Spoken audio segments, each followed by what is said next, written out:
In today's video, we're going to learn how to send automated emails using Blastula, Quarto, and GitHub Actions.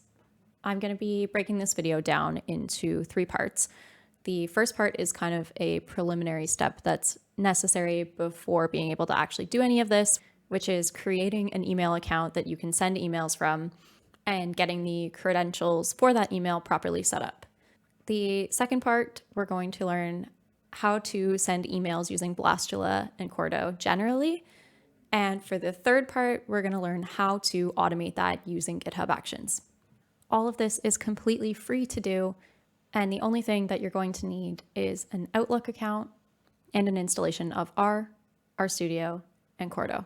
For this video, I'm actually going to show the steps of creating an email account and generating the credentials in full, because when I was learning how to do this myself, I got really stuck because when I went to the documentation for Blastula, the documentation at the time and all the tutorials that I could find online seemed to recommend using Blastula with Gmail. But a lot of these tutorials were out of date because as of May 30th, 2022, the existing method for using Gmail with Blastula no longer works. So it looks like there is a way to now do this using Gmail, but it also seems like this is a little bit more complicated than it was before. So I'm actually going to show how to do this using Outlook because the approach using Outlook is a lot more straightforward. But if you have a Gmail account and you'd rather be using Gmail to send these emails, the Blastula documentation, as well as the Google account help page, should be able to help you figure out how to get something similar working using Gmail rather than Outlook. I'm going to outlook.com and I'm going to create a new account. And the reason why I'm creating this new account is because I personally find it really confusing when I watch a video tutorial where someone shows how to do something and they're more concerned about protecting their password than they are about showing you how to actually get the task done. So I'm going to create an account that's a throwaway account specifically for this video in order to show how to do these steps in full. And then I'm going to get rid of this account after. So my account is going to be called ggnotthrowaway@outlook.com. And I'm actually going to show you the password because we're going to be using this later. I'm going to make the password my password 2022, assuming it lets me. I'll enter my first name and last name and my birthday, which I'm going to say is today, September 23rd, and I'll just pick some random year. Next, I have to do the absolute worst CAPTCHA that I've ever experienced in my entire life. Seriously, Microsoft, this is brutal. I honestly have no idea for this one. I had to restart because I got so stuck.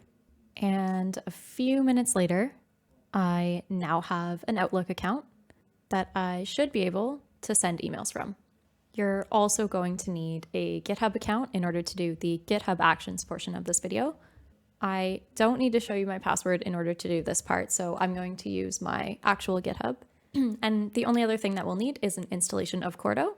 You can do this using R Markdown, but I'm personally trying to use Quarto for everything these days, so I would recommend giving it a try if you haven't already. To download Quarto, you can go to quarto.org/docs/get-started, and you can install Quarto as a standalone command line interface. But it's also worth noting that the newer versions of RStudio do come pre-packaged with Quarto. So if you're installing RStudio today, then you will have Quarto already installed and you don't need to do this step. Once you've got an Outlook account, a GitHub account, and an installation of Quarto, you're ready to get started. I'm going to get started by creating a new R script and loading the Blastula package. We need to create a credentials file that's going to contain the email and password for the Outlook account that we're going to be sending emails from.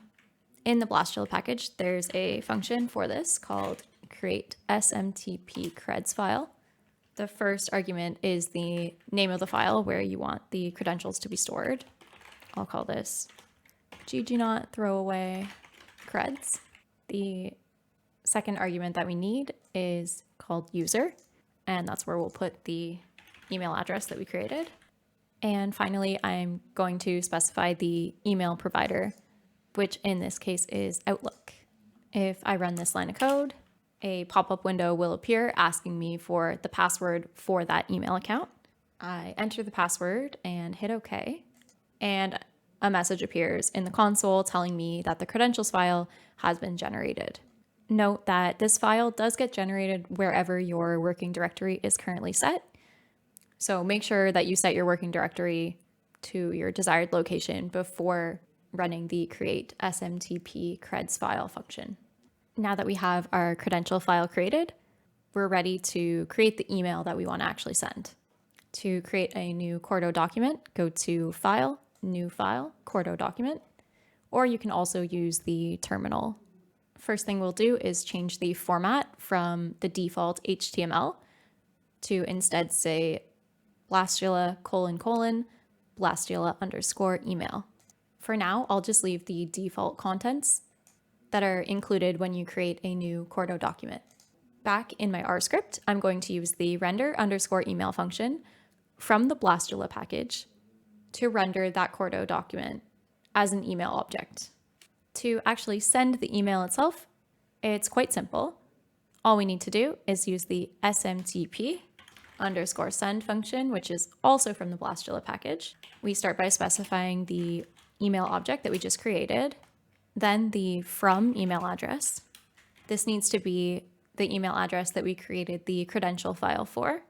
Then we specify the email address that we want to send it to.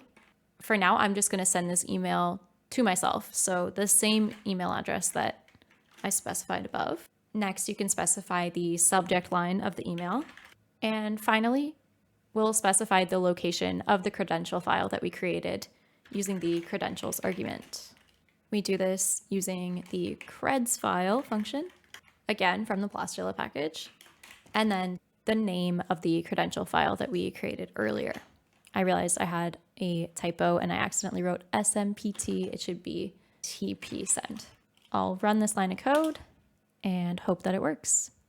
After a few seconds, I get a confirmation message in the console telling me that the email message was sent successfully. So let's take a peek at what that email actually ended up looking like. If I go to my sent items in Outlook, I can see that I sent myself an email and it has the expected subject line. It says it was sent from me to me, and this is what the email looks like. And it's as simple as that. You can use Quarto and blastula to send emails from R using just a few lines of code. That was pretty straightforward, but what if we wanted to do this on a regular schedule? We can combine what we just learned with the power of GitHub Actions to achieve exactly that. If you haven't used GitHub Actions before, don't worry, it's really not as scary as it sounds. I had actually never used it before this very specific use case, so let me assure you, you don't have to be a hardcore software developer to get a lot of use out of GitHub Actions. To get started, create a new repository on GitHub and make the repository private. With the specific way that I'm setting this up using Outlook, you definitely want to make sure that you make this repository private because we will be storing the credential file inside this repository, which means that if you make this public, anyone will be able to download that credentials file and then send emails from your email account, which you don't want. I'm going to get started with this repository by pushing the 3 files that we just created. So the credential file, the R script that created the credential file and sent the email, and the Quarto document that eventually becomes the email that we send. But before I push that, I'm just going to comment out the line where we actually create the credential file, since we don't need to do that every single time we run this script. Once I've got those 3 files uploaded, there's actually only one last step that I need to do in order to use GitHub Actions to send these emails automatically.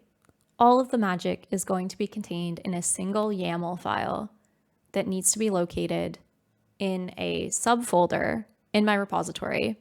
And that subfolder needs to be called workflows, which needs to itself be contained in a subfolder called .github. There's a million and one ways that you can do this, but for the sake of this video, I'm going to create the file from GitHub directly. I'll go to add file and then create new file. And this file needs to be in a folder called .github/workflows. And then the name of the file itself can be anything as long as the file is a YAML file. I'm going to call this schedule email.yml.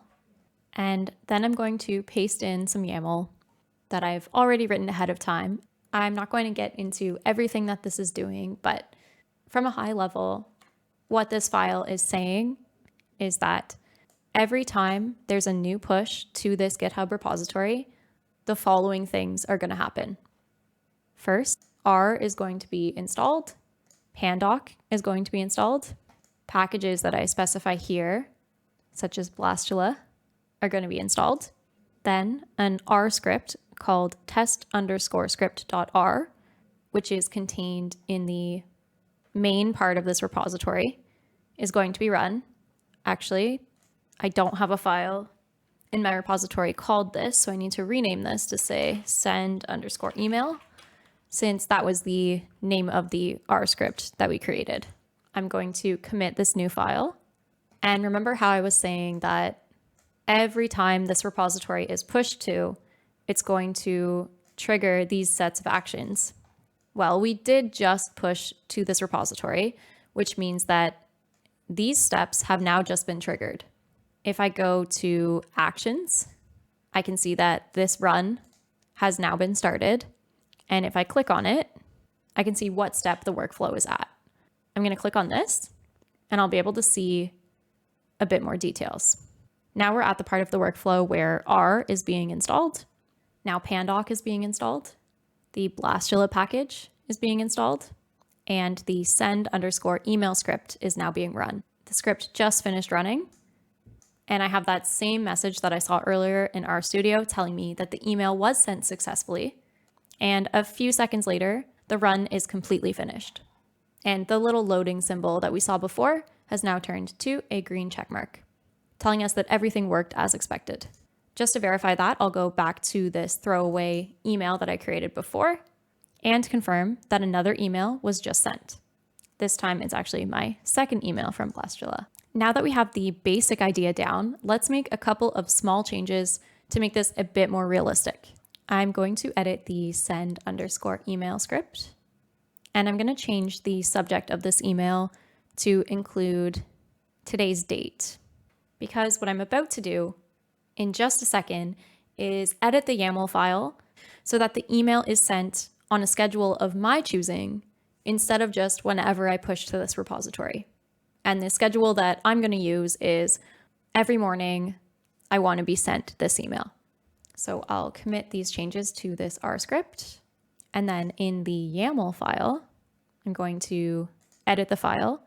And I'm going to change line 2, which right now is specifying that the actions should be executed each time the repository is pushed to. But instead, I want them to be executed on a schedule. And to specify that schedule, I type --cron, and in quotation marks, here I need to put a cron expression.